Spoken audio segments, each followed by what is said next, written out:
aku harus buat sesuatu dalam waktu 3 bulan ke depan. Kalau Oke. ketika aku nggak buat sesuatu, berarti hidupku yang bermasalah tuh. Aku 3 bulan lagi buat sesuatu yang untuk nyelesain masalah di tahun depan. Oke. Kayak contohnya ya COVID gitu ya. Mhm. Itu kan banyak proyeknya udah aku riset di tahun-tahun yang Sebelumnya, lalu. ya. Jadi pas COVID tinggal Mengimplementasikan. iya, pandemi 2013 aku juga nggak mikir, nggak expect tahun depan ada sakit apa banyak ya. Mhm. Tapi yang mikir ya kemudahan buat sekarang ya apa yang bisa dibuat ya dibuat. Dari yang 2013 nggak dianggap sama sekali, ya loh. Nggak dianggap, tapi kemudian di 2020 tiba-tiba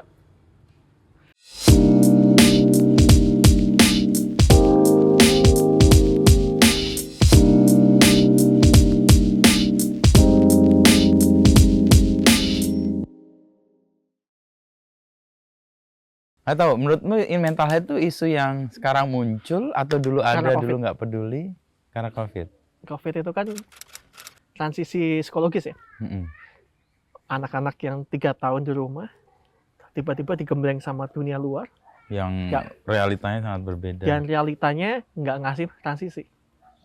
Oke. Jedak langsung. Realitanya nyamain sama sebelum COVID, Hmm. ya kan? Kejadiannya langsung gitu. Dosen-dosen gitu kan. Terganggu ya. Jadi kan harusnya kan kalau misalnya mereka masuk kelas lagi, Ada transisinya lah ya. harusnya grade-nya diturunin dong. Heeh. Karena mereka kayak kalau kita Effort. kuliah kan udah biasa kalau nggak tahu tugas nanya temen, Mhm. nyontek gitu kan. Nah, mereka pas COVID nggak bisa, ya kan? Jadi mereka nggak tahu tugas, stres tuh. Yang kejadian gitu. Oh, ada faktor itu ya. Logikanya masuk, terus anak-anak saya tak gituin sekarang. Dosen-dosen juga aku iniin, push jangan susah-susah, Mhm. kasihan ya. Mhm. 3 tahun COVID berarti 3 tahun transisi. Iya. Iya. Oh, butuh transisinya sih lebih. Oke sih. Kalau di sisi lingkungan sekarang, kan sekarang udah nggak COVID nih. Transisinya emang masih butuh sepanjang itu 3 tahun. Masih, Masih ya. aku lihat masih. Hmm. Selain pendidikan ya, Pendidikannya. masih. Mhm. Ekonomi itu kan yang lucunya gitu kan. Ada yang pas COVID survive gitu kan, Mhm. tapi malah rasanya baru sekarang kadang-kadang kayak gitu. Ya, impact-nya ya. Banyak yang kaget ya. Mhm. Media juga ngalamin sih ketika COVID tinggi dan punya Rumah pembaca sakit, yang gede, rumah sakit. itu kan kayak gitu kan. Mhm. Sekarang malah yang pusingan gitu kan. Aku makanya banyak bantu itu. Oke. Jadi banyak company yang datang ke aku yang kondisinya udah Dalam posisi bingung transformasi digital gimana kan. Mhm. Pusing. Ya, harus dibantuin pelan-pelan. Mhm. Nah, posisi lo sampai sekarang begini tuh gimana ceritanya sih? Ya? Kan kuliah di ilmu komputer kan. Heeh. Kita ketemu 10 tahun lalu itu kan lo belum selesai kuliah dan sesuatu yang ini anak lagi ke Google ini dapat waktu itu apa yang Google Glasses ya? Nah, Google Translate. Jadi memang ini ya proses yang panjang kan ya. Jadi memang nggak ambisi banyak, tapi ya ngalir terus ya kan. Sampai sekarang kan ngalir terus kan. Jadi nggak ya ngalir terus. Apa yang bisa buat baik, kepikiran produk apa, buat sesuatu ya dibuat gitu kan. Terus diimplementasiin dari zaman 10 tahun yang lalu ya berarti kan. Jadi kayak gitu. Jadi ngalir terus buat karya, eksperimen, dan karya tuh nggak harus serius-serius juga kan. Iya. Kayak kemarin pas nikahan pakai metaverse ya kan. Terus- Lahiran bayiku aku pusing gitu kan. Namanya pakai ChatGPT dibantu AI. Itu kan juga gimana begini ya, berkreasi berkarya terus ngalir jadi enggak. Itu yang bikin terus ini ya, terus Berkembang. konsisten di situ dan berkembang di situ. Jadi itu Caramu supaya ini kan ngalir nih. Orang kan repotnya kalau ngalir itu kan ke bawah arusnya ya. Membuatmu tetap ngalir tapi stay. karena kan gak ada kepentingan. Oke. Kan kalau orang-orang kan kadang-kadang kan pingin kayak gini karena kepentingannya pingin jadi posisi apa, pingin materi yang seberapa gitu kan. Nah, Itu lepas dari dirimu. lepas. Nggak ada proyeksi kayak ya hidup ya disyukurin terus kan. Jadi ya dapatnya apa sekarang ya bersyukur terus. Jadi ya materi ngalir sendiri. Datang Posisi karena efek aja itu ya, bukan intensinya. bukan karena ambisi yang ini. Jadi ya hidupnya ya disyukurin terus jadi nggak. Itu kuncinya. Jadi nggak ada kepentingan. Ya itu masih di kuncinya. Oke. Tapi kan pilihan ketika kuliah kan membayangkan kira-kira nanti gue akan jadi seperti apa meskipun semua ngalir dan disyukuri ya. Apa yang sekarang terjadi ada dalam bayangan Mas Oscar nggak? Ngambil headline yang sama dibuat oleh Mas Inu 2013, ya kan? Headline-nya kan simpel banget kan, teknologi untuk kebahagiaan gitu kan. Oke. Ya kan waktu itu kan di interview Mas Inu kan. Jadi ya ke depan ya bayanginnya buat ya setiap tahun aku harus membuat sesuatu lah. Jadi aku bayanginnya nggak jangka panjang banget 10 tahun gitu. Enggak. Tapi ya bulan depan aku harus buat apa? Oke. 2 bulan lagi harus buat apa? Tahun depan harus buat apa lagi? Gitu. Jadi planningnya tuh sederhana, nggak langsung muluk-muluk 5 tahun. Tapi aku harus buat sesuatu dalam waktu 3 bulan ke depan. Kalau ketika aku nggak buat sesuatu berarti hidupku yang bermasalah tuh. Oh, itu kayak alerting system di benak sendiri ya. Jadi setiap 3 bulan tuh harus ada sesuatu yang baru gitu kan. Nah itu yang jadi mungkin jadi kunci terus konsisten di situ, terus ya itu Mas. Konsistennya berarti mengadaptasi atau merespon setiap kebutuhan yang nyata di eranya itu. Betul. Supaya nggak harus eranya. Kalau eranya kan itu sama aja nggak inovatif ya. Tapi berpikir ke depan juga kadang-kadang kan. Jadi masalahnya biar aku 3 bulan lagi buat sesuatu yang untuk menyelesaikan masalah di tahun depan. Kayak contohnya ya COVID gitu ya. Itu kan banyak proyeknya udah aku riset di tahun sebelumnya. Jadi pas COVID tinggal mengimplementasikan. Kemampuan untuk melihat ke depan itu apa yang membekali atau yang membuat Oscar bisa melihat?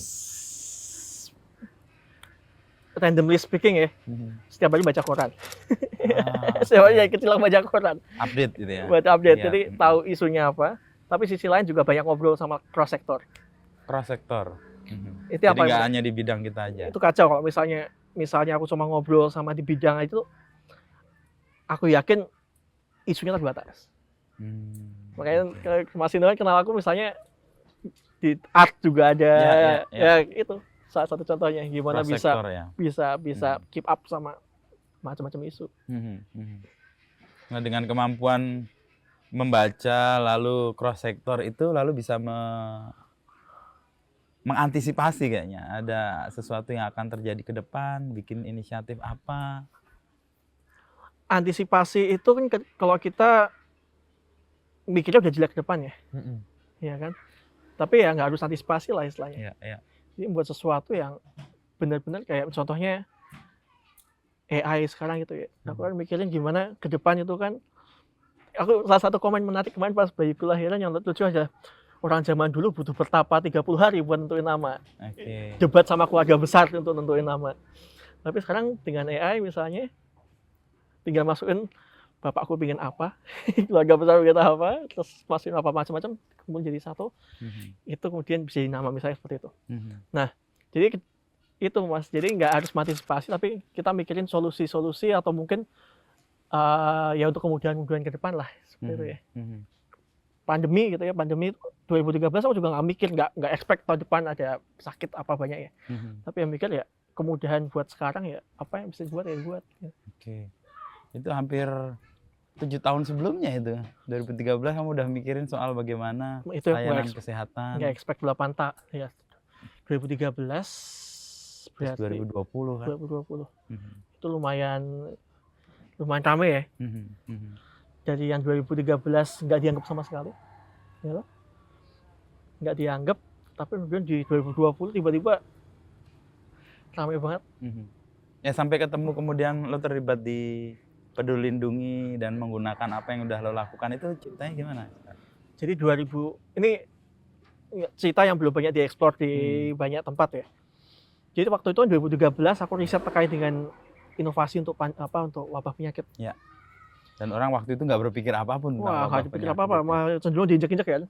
Jadi orang-orang mikirnya ngapain mikirin penyakit. Tahun gitu kan yang hits e-commerce. Iya, betul. Kan? Terus kemudian ya udahlah anak riset, kemudian ngembangkan inovasi yang mengalir kan. Kalau model kan gitu. Buat satu, ya buat 3 bulan lagi buat apa lagi gitu kan. 2020 balik Indonesia, nggak ada selang berapa bulan ya, sebulan Pandemi. Itu pulang lo berarti habis selesai Kolombia? S2 kelar, oke. Ambil apa? Manajemen teknologi? Manajemen teknologi. Oke. Pulang, nggak ada pandemi ya.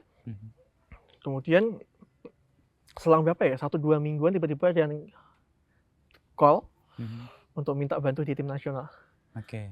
Sebelum tim nasional, orang bisa recognize aku gara-gara aku aktivasi itu dulu.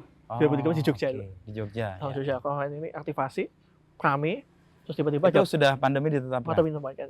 Pandemi, nah itu yang salah satu mungkin yang bikin agak unik, karena waktu awal pandemi kan orang masih berkutit di bidang kesehatan. Belum ada sama sekali gagasan di bidang teknologi. Ya kan? Itu. Belum ada gagasan bidang teknologi, tapi aku udah punya 2013 gitu, jadi tinggal tak hidupin lagi. Implementasikan, viral, rame, sampai internasional juga kan, sampai di Afrika, di mana-mana, karena mereka juga adopsi sama tenaga. Terus dapat telepon, terus waktu itu langsung dikirim ke Jakarta. Pas dikirim ke Jakarta pun juga unik. Itu 2 minggu itu benar-benar lockdown, nggak ada orang bisa ke sana kan? Ya, jadi ada penerbangan khusus, sepesawat cuma 5 orang. Oke. Itu awal-awal banget ya, itu ketat-ketatnya itu. Awal-awal banget, 5 orang. Sampai bandara semuanya dikawal ketat banget, sampai masuk Jakartanya ketat banget. Kalau saya itu aku hari pertama penerbangan yang bisa ke Jakarta. Dari Jogja? Dari Jogja.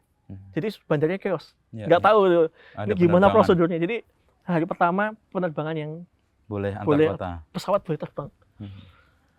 Gitu. Terus habis itu ya udah bantu di tim sana, tim COVID, dan bantunya nggak tanggung-tanggung ya, end to end semua data macam-macam. Yang randomnya di karantina. 3 bulan. Jadi 3 bulan 4 bulan di hotel.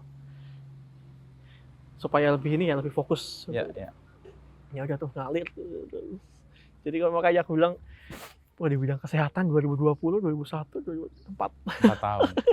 Jadi sebentar yang diimplementasikan secara spesifik apa dari yang lo bikin di Jogja itu lalu dipakai di Peduli Lindungi?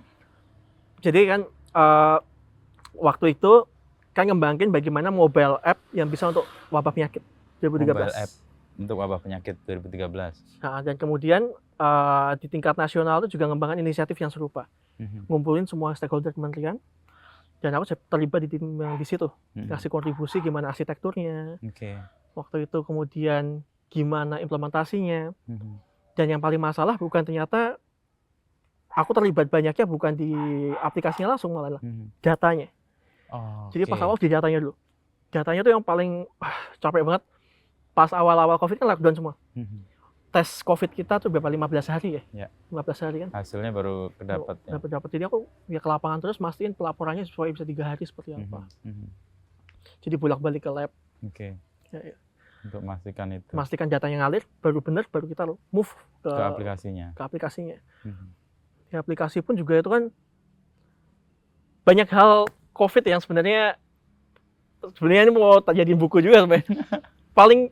paling lucu juga adalah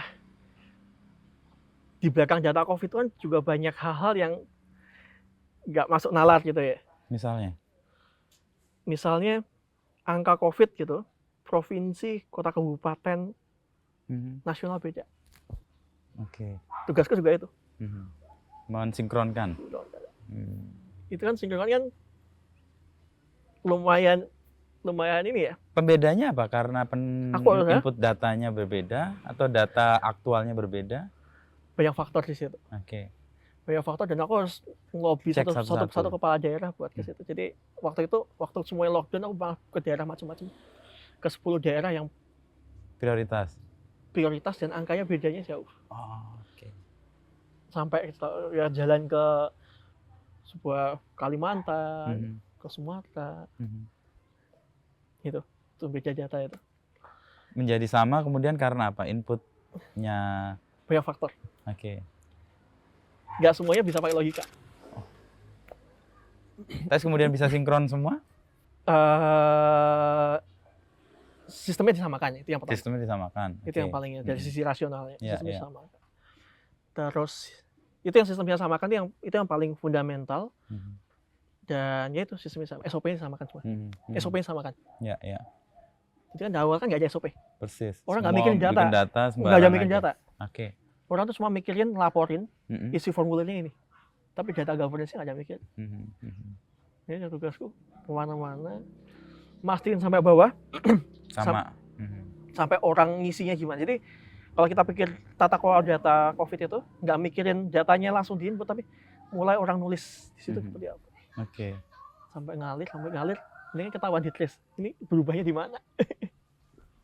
Oh, pastikan makanya diambil 10 kota kabupaten yang beda pelaporannya. Sekitar 8-10. Untuk memastikan apa yang sebenarnya terjadi sehingga dikoreksi. Keliling terus. Jadi kalau ya itu yang bersyukur waktu itu ya masih lajang lah ya. Jadi jiwa berpetualangnya masih lumayan kenceng. Kenapa kalau itu kan resikonya tinggi banget. Aku ke daerah yang benar-benar 10 daerah tertinggi ya. Iya, karena data mau dicek itu ya. Jadi benar-benar ya harus jalan ke sana. Tapi selama perjalanan itu nggak kena? Judoanya nggak. Kenanya malah pas Omikron. Omikron apa Delta ya? Delta kayaknya. Judoanya itu padahal ke daerah yang benar-benar sangat merah. Malah harus ke daerah merah. Oke. Iya kan? Untuk memastikan pelaporan dan pendataannya tepat itu ya. Pas awal COVID. Pas sampai Juli Agustus itu kita benerin. Jadi ya 3 bulan 4 bulan ya. Terus, selain terkait dengan wabah yang kemudian lo antisipasi di 2013 lalu diimplementasikan, hal-hal membahagiakan lain yang lo kerjakan dengan teknologi dan sistem jaringan komputernya? Sebenarnya teknologi kan ngalir ya Mas ya. Jadi kesehatan, makanya salah satu yang kenapa aku jangan terlalu dalam kesehatan. Karena visiku kan ya sama itu teknologi untuk kebahagiaan. Jadi kebahagiaan itu kayak kesehatan. Iya, kesehatan salah satu pijakan orang bahagia sih. Iya, ada faktor yang lain. Ya. Orang sehat oke, tapi faktor yang lain juga perlu itu. Yang lain juga waktu pandemi sebenarnya bansos. Karena spesialis ke data ya. Bansos juga lumayan ini rame. Jadi tahun 2018, jadi isu bansos itu sebenarnya ada isu yang menarik bahwa data bansos kita itu tahun 2018 data aku temuin ada masalah di situ. Tumpang tindihnya bisa krusial. Satu rumah harusnya 1 orang menerima bansos, 8 orang menerima. Di satu rumah? Karena pendataan yang salah? Karena basisnya belum NIK. Oh, oke. Jadi nggak unik ya? Dan itu jutaan data seperti itu. Disisir dong berarti? Hah? Disisir satu-satu? Jadi sebelum aku involve itu, aku akhirnya pakai waktu COVID masuk dalam. Aku udah ngelaporin ini 2018 di DPR. Bahwa ada data yang nggak jadi randomly itu tahun 2018 aku dipanggil ke DPR di Komisi 8. Jadi mungkin ya syukurnya bisa jadi, mungkin kata orang-orang jadi narasumber paling muda di DPR. Lumayan grogi juga. Jadi kayak sidang skripsi tapi yang nguji langsung anggota DPR semua. Oke. Aku bilang bansos ini ada isu di sini. Ya kan? Tapi 2018 isunya waktu itu nggak begitu naik karena belum seksi ya. 2020 ketika mau membagi ya, bantuan karena ketika COVID udah mulai rapi itu gitu. Jadi isu kemudian lagi. Aku masuk bansos tuh. Itu rame. Ya, temuan itu. Akhirnya sama lagi. Pakai big data, dirapiin semuanya. Duplikasinya ya itu. Satu keluarga nggak pakai NIK ya 8-15. Bisa bayangkan satu PKH. Misalnya satu orang tuh satu keluarga PKH 1.500.000 per bulan misalnya. Sekitar segitu nggak salah. Mungkin kalau proyeksi mungkin salah. Kalau 8 berarti berapa? Bisa sampai 10 jutaan. Ya. Harusnya dia terima. Cuma 1 sekian ya. Dan itu terjadi sejak bantuan BLT ya. Itu ya, sejak 2007 ya. Berarti jadi berapa tahun? Ya 13 tahun. 13 tahun ya. Hanya pas COVID aku dapat momentum itu. Untuk mengoreksi ya. Mengoreksi itu. Sama. Itu data aku 2018, tak koreksi semua. Start dari Jogja dulu. sampai pas di Jogja aku buatin bahan buat ratas. Di bahan ratas itu buatin dari itu. Jadi soal data bansos itu. Data bansos kan orang juga nggak percaya. Jadi aku buatin bahan sampai ratas, di present di ratas. Terus nggak percaya lagi kan? Tak tunjukin semuanya. Codingannya tak keluarin semua. Codingannya tak keluarin Mas. Sampai tabel tabel big datanya semuanya keluarin semua. Ini tak tunjukin nih. Namanya beda, NIK-nya sama. Yang lucu lagi, namanya misalnya siapa? Inu gitu ya. Misalnya 1NU gitu ya. Oh, itu dianggap berbeda. Karena nggak pakai dasar NIK tadi itu ya. Cuma nama. Jadi terus ya udah. Terus aku dan tim ya. Rapikan pelan-pelan, rapikan di Jogja. Viral juga lah. Dan kemudian berlanjut untuk rapiin provinsi lain. Provinsi lain dan dibantu instansi nasional. Sekarang secara nasional sudah rapi. Tapi kan juga lucu kan waktu itu. Kan ada istilah waktu itu kan, kalau dihapus orang kan akan panik. Jadi istilahnya diganti apa? Ditidurkan.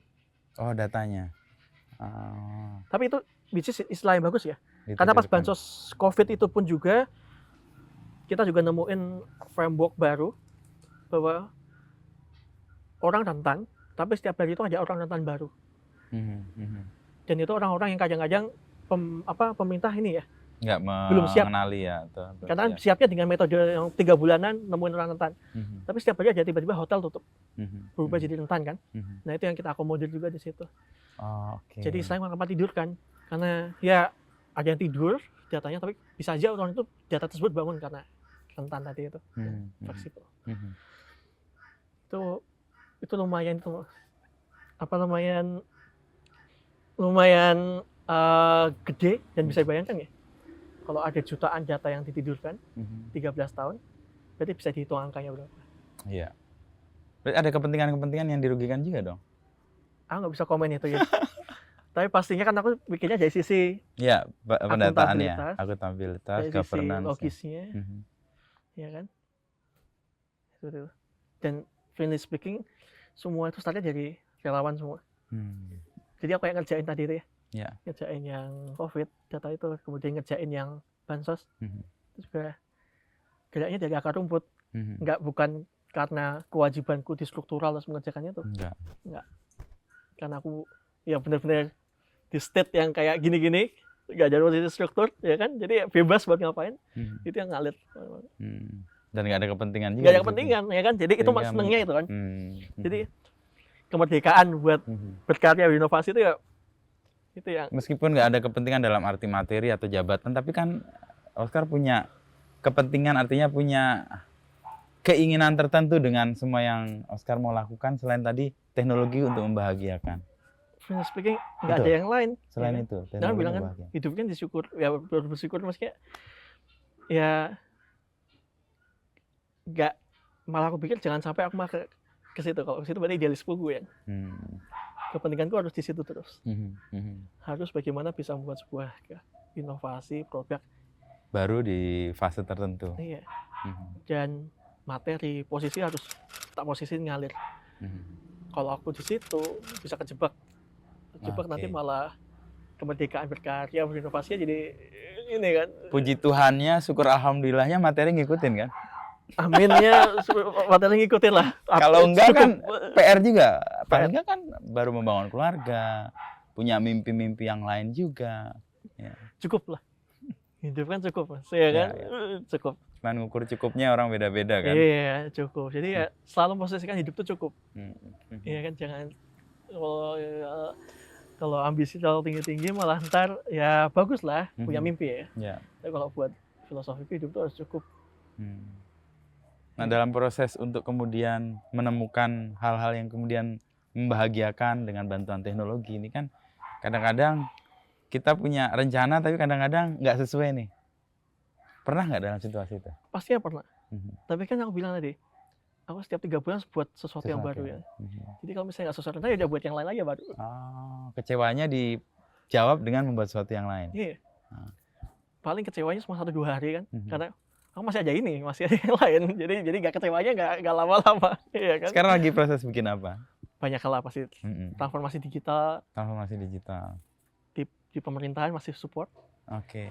Dan pastinya di tempat yang transformasi digital yang sangat challenging juga. Yang ya jangan sempat cerita tapi nggak bisa disclose banyak. Oke. Tapi yang challenging yang benar-benar ya yang benar-benar pemerintahannya. Nah kalau sekarang mau melihat, kalau gue nyebut Oscar tuh profesinya apa sekarang kalau disebut? Kalau dulu kan banyak di struktur pemerintahan ya. Kalau dulu kan banyak di struktur pemerintahan ya. Kalau sekarang aku lebih aktifnya ya sebagai praktisi ya di bidang transformasi digital. Sebagai teman di transformasi digital. Sebagai temannya ya nggak jauh-jauh ya kan. Sebagai teman untuk transformasi digital ya kan. Oke. Jadi ya tadi aku cerita ya. Transisi COVID, kemudian pemerintahan, kemudian nggak usah jauh-jauh deh, masyarakat sipil. Penguatan masyarakat sipil. Jadi kadang-kadang kalau mikirkan transformasi digital tuh harus mulu-mulu yang perusahaan besar gitu ya. Aku juga banyak malah pikir masyarakat sipil aku malah banyak support. Kan dulu kan sempat di posisi struktur sebagai di open government juga ya. Iya. Teman masyarakat sipil juga banyak banget kan. Nah di situ kan juga banyak belajar ya. Juga posisi itu teman di situ juga. Jadi ya nggak usah jauh-jauh, nggak usah praktisi, temannya ya teman transformasi digital. Ya, tapi dengan teman lalu banyak mendengar, lalu kemudian memberi solusi atas persoalan yang mungkin dibutuhkan ya dengan bantuan teknologi. Nah sekarang kan orang lihat teknologi itu sangat maju ya. Yang 10 tahun lalu mungkin nggak kita bayangkan ya. Ada kecemasan sih terutama soal kemarin barusan Pak Erick Thohir menyebut bahwa akan ada 85.000 jenis pekerjaan yang akan hilang. Tapi di luar itu kan sebenarnya lapangan pekerjaan baru juga akan muncul. Betul. Nah, melihat fenomena teknologi yang bisa sangat eksesif mengambil alih peran-peran pekerjaan sebelumnya, kalau sekarang lihat gimana? Ada satu pengalaman yang itu cukup dilematis dan juga sedih. Ketika aku membantu transformasi digital di sebuah perusahaan besar di bidang ya, industri lah. Akhirnya nemuin solusinya harus dibuat ke semuanya otomasi di robot misalnya. Otomasi. Ya kan? Ketika otomasi di robot, awalnya 8 orang, jadi cuma butuh 2 orang. Jauh banget. Tujuannya 2 orang buat apa ya? Buat ini ya, efisiensi. Monitor. Monitor. Karena awalnya kan dikerjakan. Ya. Jadi cuma butuh 2 orang. 2 itu untuk monitor aja? Monitor aja. Dan yang cukup cukup kenyuh, 8 orang ini memiliki lulusan yang sama, namanya pekerja pabrik ya. Lulusan sama, pengalaman sama. Terus selanjutnya gimana pilih 2 operatornya itu? Dari 8 itu? Kita ada pengalaman real seperti itu. Akhirnya pengalaman sama, lulusan sama, pekerjaannya sama, yang dipilih karakternya. Oke. Itu jadi pentingnya. Jadi sekarang ini walaupun tergantikan oleh robot, ya itu harus punya sebuah karakter ya. Karakter itu yang membedakan dengan orang-orang lain. Dan di sisi lain, ketika pekerjaan itu tergantikan, pasti akan muncul pekerjaan baru juga. Ya kan? Dan yang biasanya dilakukan, ya aku saranin ya, sebelum mereka misalnya dirumahkan gitu, di training dulu dengan skill-skill yang lagi relevan sekarang. Jadi kan sekarang kan dibanding orang dapat pesangon, mending pesangonnya setengah. Tapi dia dibekali kecakapan yang relevan. Dengan transformasi digital tadi. Oke. World Economic Forum barusan mengeluarkan lagi 10 pekerjaan yang favorit sampai 2028. Kan dulu kan sampai 2023. Ya, sekarang baru 2028. Apa itu? Dan salah satu yang menjadi pekerjaan yang menjadi itu adalah Digital Transformation Specialist. Which is yang aku lakuin sekarang ini. Ya karena itu. Kebutuhannya untuk mentransisikan itu yang menjadi banyak organisasi kebingungan kan. Itu. Ya kan, kebingungan dan posisi Digital Transformation Specialist itu. Bagaimana bisa menjembatani antara realitas sekarang dan yang akan datang. Nah tadi kembali ke Oscar yang kemudian ada dalam sebuah dilema. 8 orang harus dipertahankan cuma 2, pendidikan sama, pengalaman sama, akhirnya ditemukanlah yang punya karakter. Nah karakter apa yang sebenarnya sangat dibutuhkan di era yang sangat maju di teknologi? Karakter-karakter yang nggak bisa digantikan oleh teknologi ya. Contohnya apa? Sosialisasi. Kemampuan bersosialisasi. Iya, sosialisasi.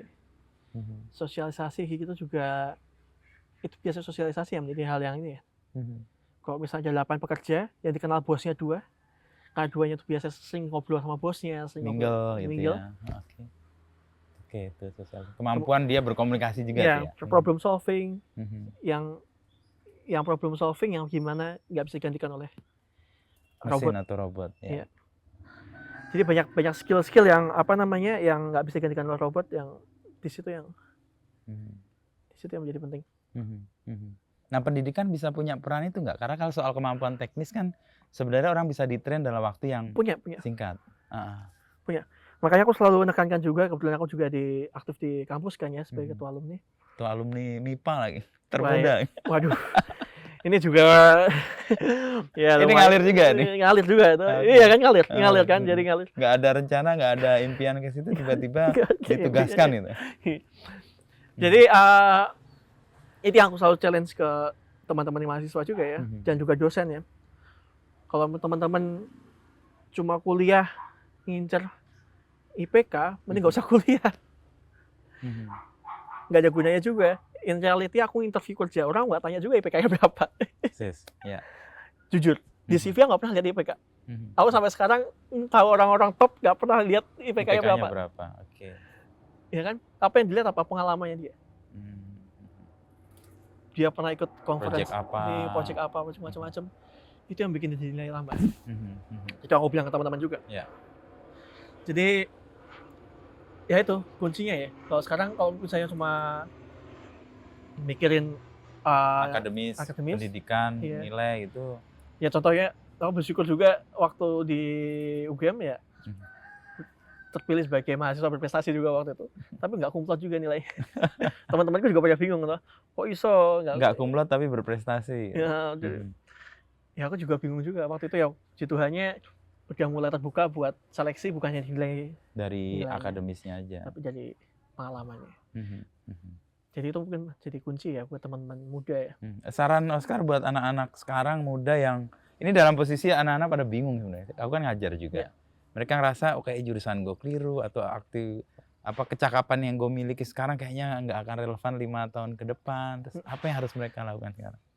Aku sebelum jauh ke situ, risetku yang di Kolombia kemarin sempat ramai juga, sempat diliput di beberapa media juga. Risetmu waktu bikin Vocatines namanya. Salah satu risetku itu juga untuk menjawab kegelisahan serupa.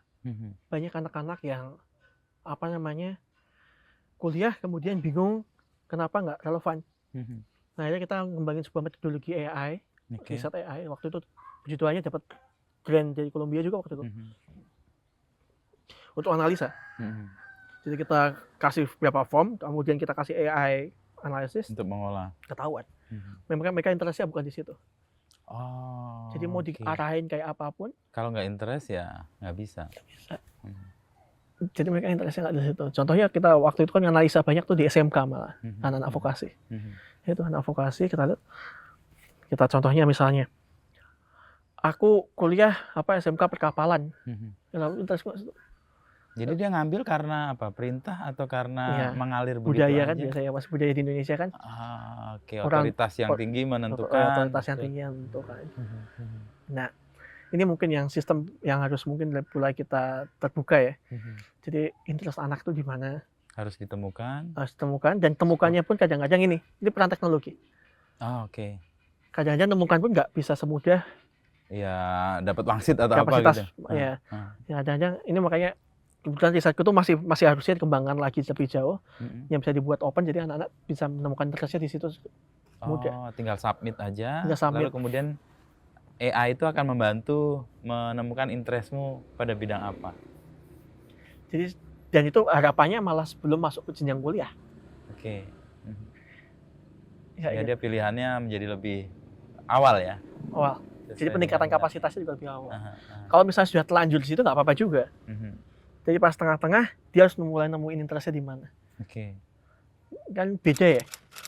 Orang belajar dengan interest dan orang belajar dengan tidak interest. Persis. Ada energi yang terus-menerus kalau orang punya interest itu kan.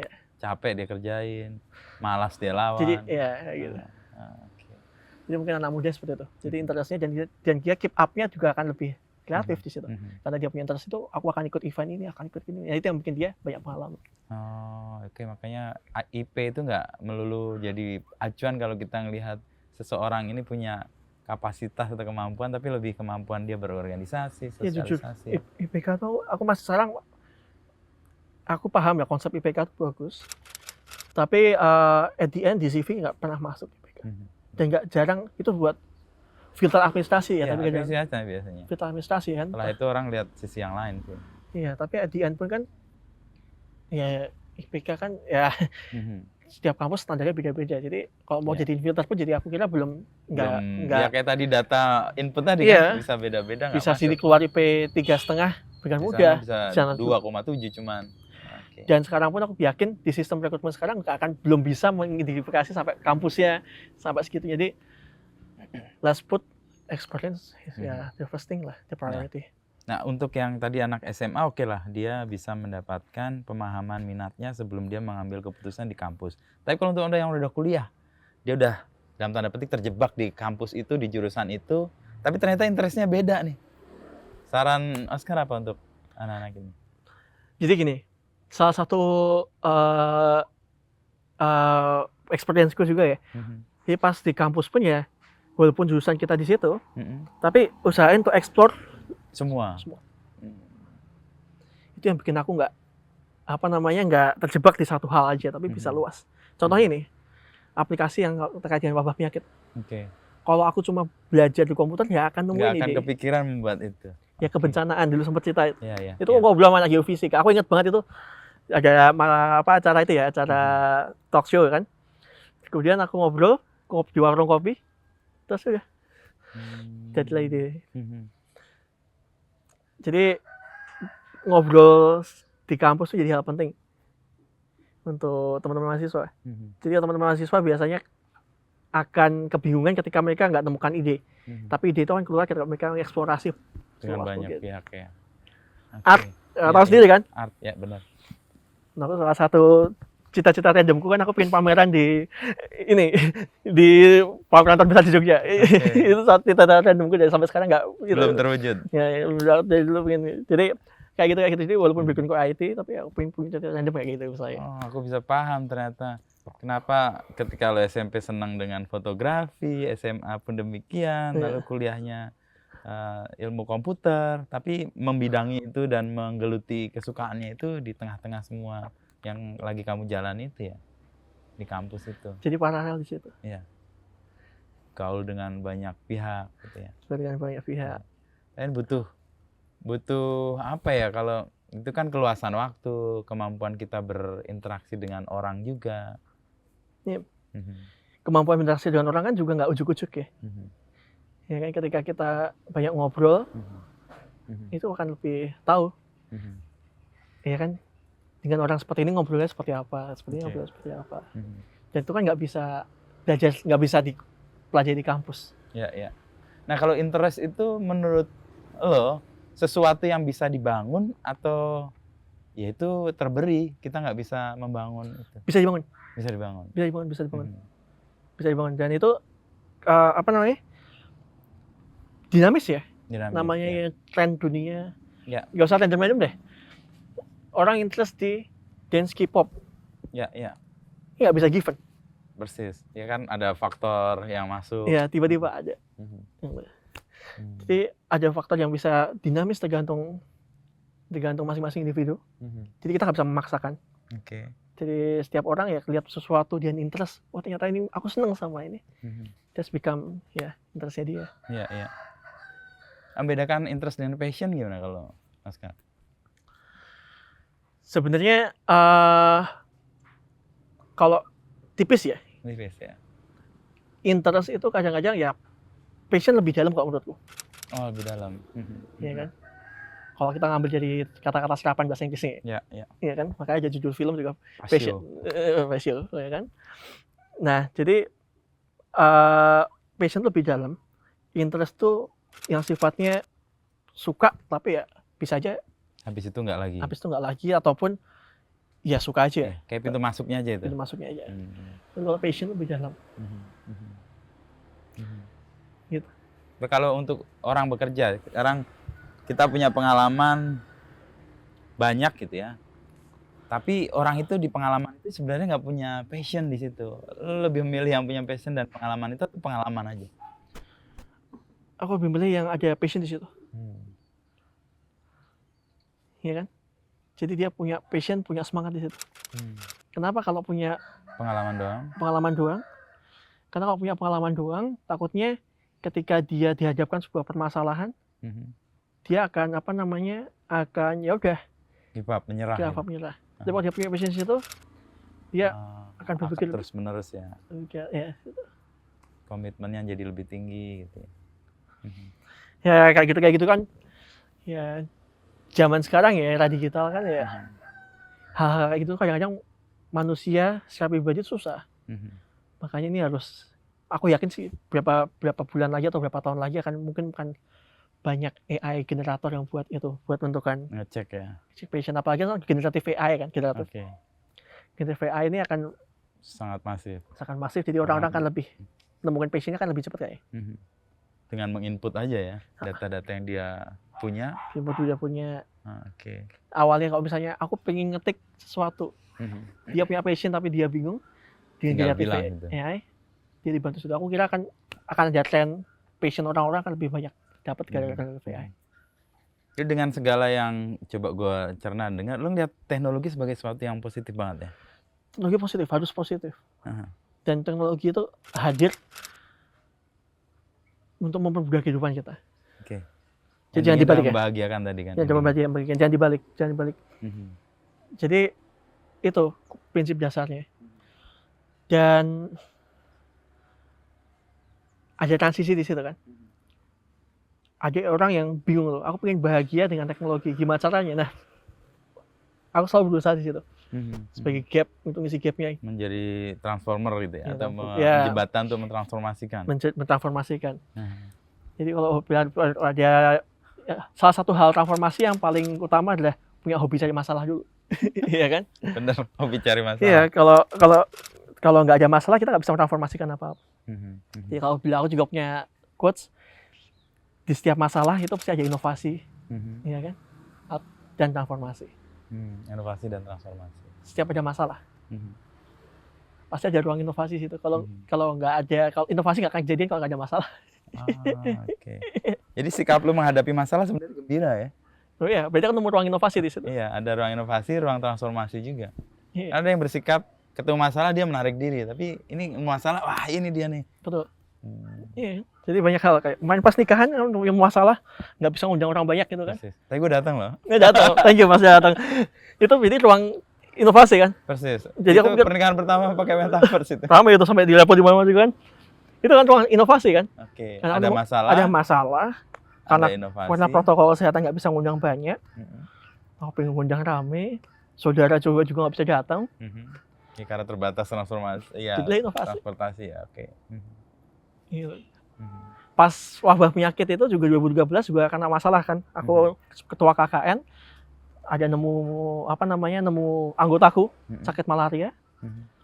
Dan aku nyesel karena nggak ngecek darah itu dia sakit apa di situ. Kemudian itu ide wabah penyakit itu karena KKN itu ada KKN ketua KKN 2012. Malaria. Di mana KKN dulu? Ini juga lucu. Di daerah yang sekarang lagi konflik. Di mana? Kepulauan Riau. Oh, itu ya pulau kemarin tuh yang untuk investasi itu. Rempang. Aku milih daerah itu karena aku tahu situ ada masalah. Jadi karena masalah itu ya. Jadi akses kesejahteraan sana tuh susah. Sangat minim.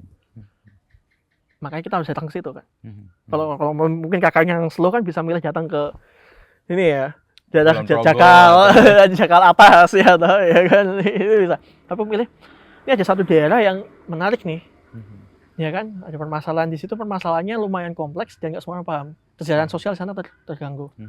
Karena bertahun-tahun kan, itu kan dibangunnya sejak zaman Habibie lama. Salah satunya listrik cuma 6 jam. Pesanan listrik cuma 6 jam. Jam 6 sampai jam 12 malam. Habis itu blackout. Jadi cuma sampai jam 6 sampai jam 12 malam. Kesana aksesnya susah. Karena ya itu sejahtanya enggak. Karena orang juga bingung kan mau ke sana, mau buat usaha sana juga bingung. Kami datang ke sana, KKN pertama. Yang pernah ada dan ke situ. Ya. Itu satu angkatan? Satu angkatan ya semuanya. Tapi aku juga minta maaf ke teman-temanku gitu. Aku jualnya, ini daerahnya ini loh. Eksotis dekat Singapura. Frankly speaking ya, kita datang ke lokasi itu dulu lewatnya Singapura. Karena lebih murah. Iya, dan lebih mudah juga. Lebih murah. Jadi bayangin aja kan, tiket ke situ kan harus lewat Batam ya. Ya kan? Terus habis itu nyebrang pulau. Zaman itu kan zaman promo Jogja Singapura lebih murah. Ya. jadi KKN-nya terbang ke Singapura dan Singapura ke situ. Singapura baru kita naik kapal ke situ. Sewa ke situ. Sewa kapal kecil, kapal biasa. Pas sampai situ pada apaan listrik 6 jam. Jadi malam dapat cahayanya jadi cahaya Singapura. Di Rempang. Melihat dulu itu sebagai masalah, gimana ceritanya? Dapat itu ide Rempang sebagai sebuah titik di mana ada permasalahan dan di situ ada kesempatan inovasi dan transformasi kan, itu kan? Ya itu ya, aku lihat banyak faktornya kan. Faktor perbatasan, kemudian faktor ekonomi, itu faktor perbatasan ya, menjadi perbatasan ekonomi dan potensi. Potensinya situ aja, salah satunya ada potensi coral blue. Blue coral, aku sampai aja tahu ilmu kayak gitu kan. Blue coral warna biru gitu kan. Iya. Itu jadi banyak isu dan potensi itu yang belum digali. Okay. Dan lagi challenging-nya juga cariin daerah belum pernah ada KKN di situ. Dan KKN pun juga mengenalkan aku pada banyak hal baru ya. Di Indonesia juga. Masuk pemerintahan banyak hal di situ. Jadi ketua KKN dulu. Ketua KKN. Menjerumuskan angkatan berarti. Menjerumuskan aku ya, minta maaf teman-teman yang awalnya ekspektasi wah sebelahnya Singapura. Kita temuannya 6 jam listriknya. Tapi temuannya itu kan kemudian menjadi inspirasi untuk bikin aplikasi wabah itu. Aplikasi wabah dan yang paling fundamental menjadi inspirasi untuk akhirnya banyak investasi ke situ. Investasi. Yang sekarang jadi lumayan ramai. Tempat itu dulu nggak kenal. Nggak dikenal, nggak diketahui. Akhirnya KKN itu kan pertama, berlanjut 3 tahun. Oh ada berikutnya lagi. Kan ya, itu KKN yang indikator KKN yang ya sustainable kayak gitu. Ada lanjutannya. Berlanjut 3 tahun dan jadi dikenal. Oke. Dan jadi ramai. Jadi aku pas baca, aduh. Ya tapi ya gimana lagi? Aku dulu kan tujuannya buat dorong investasi ke situ ya. Ternyata sekarang justru masuk bener kan? Masuk bener dan ada persoalan. Nah, ya apa-apa juga. Ya, yang penting investasi udah masuk ke situ ya, daripada warga di situ hidupnya seperti itu terus. Iya. Jadi dengan sikap yang terbuka untuk sebuah persoalan dan menghadapi persoalan sebagai kesempatan untuk berinovasi, bertransformasi, seru juga ya lihat persoalan jadinya. Iya seru, dan itu kan ngalir kan. Coba aku nggak punya pengalaman itu waktu KKN dulu, mungkin nggak bisa ngadepin orang-orang seperti sekarang ya kan. Jadi ngalir terus kayak gitu. Setelah lo lulus kuliah, gue nggak bayangin lo kayak nggak pernah bikin CV untuk ngelamar pekerjaan deh. Iya kan? Ya, nggak pernah. Puji Tuhannya mengalir hidupnya mas. Oke. Jadi selalu dicari orang kan? Ya itu ya bersyukurnya masih seperti itu. Aku pernah bikin CV nggak untuk ngelamar pekerjaan? Bersyukurnya ya aku udah nggak mau dianggap congkak ya, tapi ya bersyukurnya ya masalah itu pasti ada di mana-mana. Selama ada masalah ya pasti ada peluang untuk kolaborasi di situ. Gitu. Dan aku selalu buat prinsipnya bantu nyelesain masalah ya cukup, maksudnya nggak nembak yang ya filosofi Jogja banget lah ya kan, nggak usah nembak tinggi banget ya kan. Nembak tinggi banget buat apa juga. Karena kalau mau di Jogja pun nggak bisa lebih tinggi dibanding tempat lain. Di tengah ya kan, ya di tengah kan ya kan, jadi kan filosofi Jogjanya di situ kan. Ya kita mau setinggi apapun pasti ada lebih tinggi di tengah ya kan, kantornya ya kan. Jadi tengah nggak udah tahu kan maksudnya. Itu gue ya kan? Garis imajiner itu, tengah itu. Jadi filosofinya gitu ya, nggak usah nembak tinggi banget ya, cukup. Itu jadi filosofi yang mungkin jadi buat jadi sahabat, buat berteman, buat transformasi ini ini ya nyaman. Karena aku yang posisiin teman dan ya cukup lah. Ya. Kembali ke peran pendidikan, ini kan soal yang hangat dan banyak orang kemudian kayak gua nih, udah dewasa mau kuliah kan berpikir untuk sekolah anak-anak tuh kita cari sekolah yang macam apa ya? sebagai pijakan. Kalau tadi kan ngomong soal karakter dan sebagainya. Nah, untuk ke depan itu, atau kan pengalaman lu udah agak panjang nih ya untuk melihat dan membaca ya apa yang sebenarnya sekarang dibutuhkan dan next gitu. Pendidikan sekarang peran yang paling penting dan krusial itu apa? Kalau aku lihat ya, kita harus lihat pendidikan itu kontekstual kan, maksudnya kontekstual. Setiap waktu kan berbeda. Ya. Tantangannya juga beda. Tantangannya beda. Zamannya beda. Ya. Iya, jadi aku nggak bisa bilang untuk solusi pendidikan 10 tahun lagi, aku nggak mungkin bisa prediksi sekarang. Karena mungkin masalahnya berbeda. Okay. Tapi kalau masalah sekarang aku lihat ada dua hal ya. Yaitu tantangan terkait dengan transisi pandemi. Yang kedua adalah terkait dengan keberadaan AI. Kedua itu ya. Transisi pandemi apa yang kamu cemaskan? Ya, salah satu halnya terkait dengan kesehatan mental teman-teman muda ya. Oke. Nah, itu aku jadi isu yang sangat tinggi. barusan riset minggu lalu, ya kayak randomly riset. Kita yang lihat masalah lalu bikin riset. Kita punya visi yang besar, Indonesia Emas 2045. Oke. Ya kan? Itu ada masalah besar di situ. Masalah besarnya apa? Semua orang sibuk 2045 nyiapin apa? Infrastruktur, ekonomi. Tapi ada satu yang kelupaan, nyiapin kesehatan mental anak-anak muda ini dilupakan. Pada 2045 mereka yang akan mimpin. Akan menjadi pemegang kendalinya ya. Itu yang kelupaan. Kita sibuk mikirin roadmap. Kita sibuk mikirin ekonomi, infrastruktur 2045. Tapi 2045 yang mimpin sekarang lagi bermasalah dengan kesehatan mentalnya. Harusnya itu kita selesaiin dulu. Kalau kita berekspek 2045 kita dapat generasi emas. Nah, itu yang sempat dibahas di Kompas juga. Aku itu gara-gara baca Kompas waktu itu. Ada isu itu. Kesehatan mental. Itu 2045 dan kesehatan mental. Nah, itu mungkin yang menjadi isu sekarang, dan aku lihat lebih dalam lagi kenapa banyak sekarang, dan itu nggak hanya terjadi di Indonesia. Karena ada transisi pandemi ini yang terjadi. Menjadi salah satu penyebab atau pemicunya. Iya. Transisi pandemi di mana kan teman-teman ya, itu kan terbiasa 3 tahun dengan kuliah secara online atau belajar online. Dinamikanya beda banget. Beda. Ya kan, Mas Ino tahu ya, anaknya pas belajar, iya kan? Ya, kalau di sekolah, kalau misalnya kita pas offline kan nggak tahu, tanya teman. Ya toh, nggak tahu lempar-lemparan kertas, nyontek. Nggak ada lempar kertas. Ya kan, gitu. Nah, kalau pas online kan nggak bisa. Kayak gitu kan. Jadi ya nggak tahu cara interaksi dengan temannya seperti apa. Masuk kembali ke kuliah offline, bingung untuk interaksinya. Di sisi lain, gurunya, dosennya menetapkan standar yang sama. Karena dia udah punya pengalaman sebelumnya kan. Nggak usah jauh-jauh deh. Yakin hampir 90% dosen soal ujian UTS sama UASnya sama setiap tahun biasanya. Iya, masih mungkin ya, dibahas dikit lah. Dibandingkan, iya kan. Nggak melihat grade pemahaman yang pemahaman mahasiswanya. Nah, itu mungkin yang sering kita lupaan. Jadi harusnya grade-nya diturunin karena ada masa transisinya. Dan juga interaksinya. Jadi transisi yang selamanya sebelumnya tugasnya misalnya banyak individual, harusnya lebih banyak ke bersama untuk mencatat. Dan transisi itu pun nggak bisa setahunan.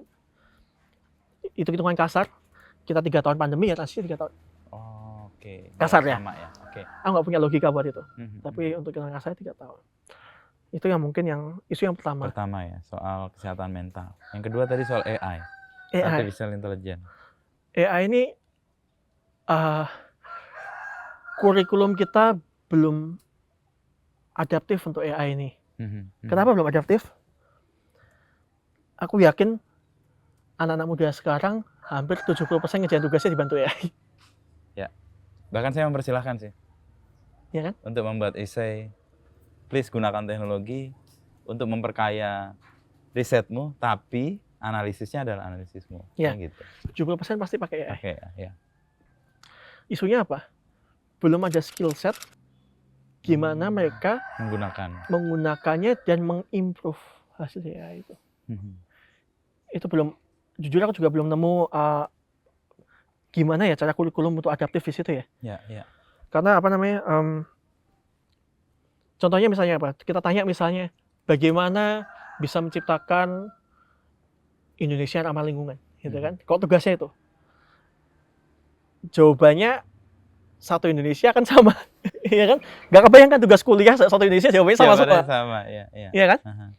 Nggak kebayang, dan dosen pun dia akan terima mentah-mentah. Nah, jawabannya nggak benar. Salah nggak jawabannya itu? Ya enggak, karena ada jawaban dari mesinnya itu kan. Salah nggak? Enggak kan? Enggak. Nah itu, isunya di situ. Harusnya udah mulai kita berani bahwa jawaban tersebut salah. Kenapa? Karena kamu nggak menggunakan pola pemikiranmu, analisamu untuk memperkaya AI itu. Ya. Ini yang masih isu besar, dan kalau misalnya itu nggak cepet, aku takutnya itu yang akan krusial pertama mungkin skill bahasa. Skill bahasa. Apalagi pekerjaannya. Karena orang-orang kan terbiasa misalnya balas email, semua kerjaan tugas bahasa Inggris akan apa namanya? Akan pakai AI semua. Pas dia ngobrol sama langsung belakang nggak ketemu ya. Khawatirnya itu yang paling akan masalah kan di skill bahasa. Misalnya bahasa Inggris ya. Ya, kemampuan berkomunikasi secara langsung kan. Ya, karena dia biasa pakai AI semua kerjaan tugas, pas ngobrol langsung nggak tahu. Ya, dua itu ya. Satu soal mental health Indonesia Emas, yang kedua soal bagaimana menggunakan AI secara lebih baik ya. Betul. Jadi itu yang tantangan yang mungkin apa namanya, tapi bukan tantangan yang apa namanya mustahil diselesaikan ya. Pasti aja solusi di situ aja udah ceritain beberapa solusinya ya. Jadi Kalau yang soal sosialisasi menarik sih di kampusku itu misalnya jurusanku tuh diambil oleh mahasiswa jurusan lain, mata kuliah lain. Mengambil digital content management misalnya. Yang ambil anak film, anak DKV, anak strategi komunikasi. Jadi memang ada anak IT bahkan. Jadi ada keinginan untuk menjadikan mata kuliah itu eksperimen antar jurusan. Dan ini menurutku menggembirakan juga dalam konteks untuk sosialisasi sama kemampuan mereka untuk melihat tidak hanya dari kacamatanya sendiri kan. Betul. Iya, kita content management ya. Iya. Kadang-kadang mereka di dunia sekarang kan itu ya, orang IT atau dituntutnya nggak hanya berpikir IT tapi juga product knowledge-nya ya. Kalau juga bikin mereka product knowledge ya. Kalau misalnya mereka tahu codingan tapi nggak ngerti apa yang akan ditampilkan dengan codingan itu, itu ruang sebenarnya untuk kemudian tadi meluaskan. Dan satu lagi, skill product knowledge nggak semua universitas punya. Skill product knowledge. Aku barusan masuk ke sebuah kampus. Kamu belajar ini paham semuanya, tapi ngembangin produk paham nggak? Nggak yang paham. Itu juga tantangan besar. Karena dia spesifik di bidangnya aja. Dan itu yang lebih riskan untuk kita compete dengan global industri ya. Karena product knowledge-nya nggak begitu ada di kurikulum. Iya. Dan di luar kan kayaknya makin kolaboratif ya, makin crossing antar jurusan itu hal yang umum ya. Dan product knowledge-nya kuat. Jadi mereka tahu setelah belajar ini aku bisa ngembangin produk apa. Itulah muncullah banyak inovasi ya. Tapi kalau misalnya tahu tapi nggak tahu ngembangin produk apa, maka nggak akan ada inovasi. Ya kayak textbook aja jadinya. Betul. Ke depan lo bayangin apa? Kan tiap 3 bulan kan punya kegelisahan, punya masalah yang dilihat dengan membaca tadi, dengan berkomunikasi dengan banyak orang, menjadi teman dengan banyak orang. Lalu muncul A, muncul B, muncul D. Ke depan ya. Transformasi digital yang mulai dari nol. Transformasi digital yang mulai dari nol. Ini yang sedang di pikiranku sekarang. Berat ya filosofi. Kalau kesan transformasi digital kan, ini mungkin istilahnya bukan transformasi digital ya, benar-benar ya membangun digital mulai dari nol. Filosofi yang dalam, dan itu tantangannya besar ya. Karena kita ibaratnya buat semua dari nol. Itu yang sekarang lagi dilakukan, dan itu yang tantangan besar, dan nggak apa-apa, tapi ya itu malah jadi ruang yang challenge yang begitu besar, karena no one expect apa yang akan terjadi buat dari nol semuanya. Dan itu jadi masa depan Indonesia. Kenapa harus mulai dari nol? Apa yang sudah dilakukan sekarang ini salah? Karena itu prosesnya harus dimulai dari nol. Berarti agak mundur sedikit dong? Nggak mundur lagi. Nggak mundur. Kan beberapa kan sudah melakukan transformasi digital sebenarnya. Enggak, ini prosesnya dari nol. Dari nol. Ini aku lagi mencoba challenge sih. Mulai dari nol. Pemerintahan ya. Pemerintahan kan udah menyebut-nyebut bahwa mereka sudah melakukan transformasi. Tapi ada yang lagi mulai dari nol. Itu yang challenge yang lagi aku lagi eksplorasi. Pemerintahan yang mulai dari nol. Titiknya dari nol.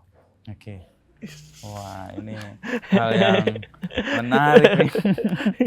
Jadi belanja masalahnya banyak ya? Titiknya dari nol. Kalau titiknya dari nol kan kita nggak tahu masa ke depan apa, Iya, iya. tapi kita harus nyiapin dari sekarang. Pondasinya kuat lah ya, karena dari titik nol semua. Oke, gitu deh Oscar. Sip.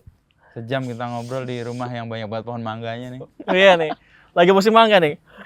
Kalau dijual murah juga, lagi musim soalnya. Lagi musim, Lagi banyak, murah ya. banget musim mangga. Nah, ini rumah untuk Keluarga, istirahat, jadi ya. keluarga istirahat keluarga. Jadi kalau acara-acara apa kemarin siraman di sini. Di sini ya. Oh. Ya, 7 bulanan di sini. Jadi Lu kan udah melalang buana kemana-mana nih. Jogja menurut lu tuh apa? Kota yang benar-benar inspirasi kehidupan ya. Kalau aku stuck Di mana-mana mana-mana kembali.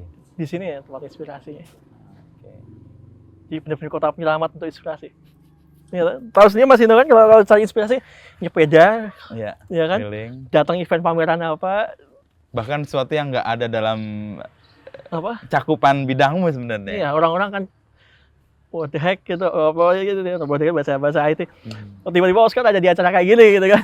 Ya kan? Kayak kemarin aku buat acara alumni. Itu benar-benar di ketua panitia buat acara alumni bajunya pantai semua gitu kan. Bingung gitu kan. Musiknya reggae gitu kan. Pusing gitu Wah, gitu kan. Iya. Tapi ya Jogja emang Itu top lah. ruang buat cari inspirasi. Jadi ya Kayak kembali ke rumah juga ya. kembali ke rumah.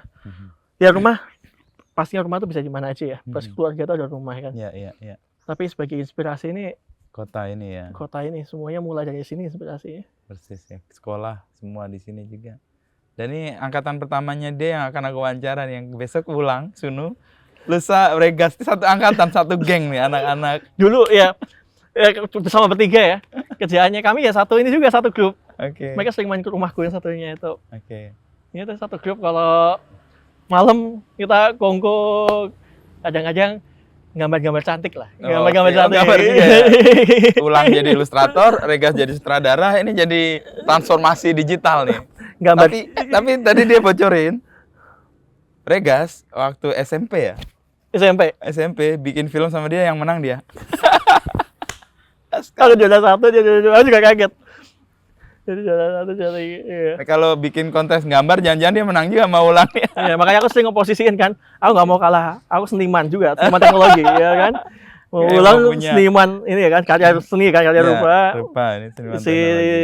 Regas, Seniman film. acting lah, film. Aku seniman teknologi, aku juga hidupku harus kayak gini nih, seniman juga kan, cari buat karya. Seniman dari The Brito. Ya.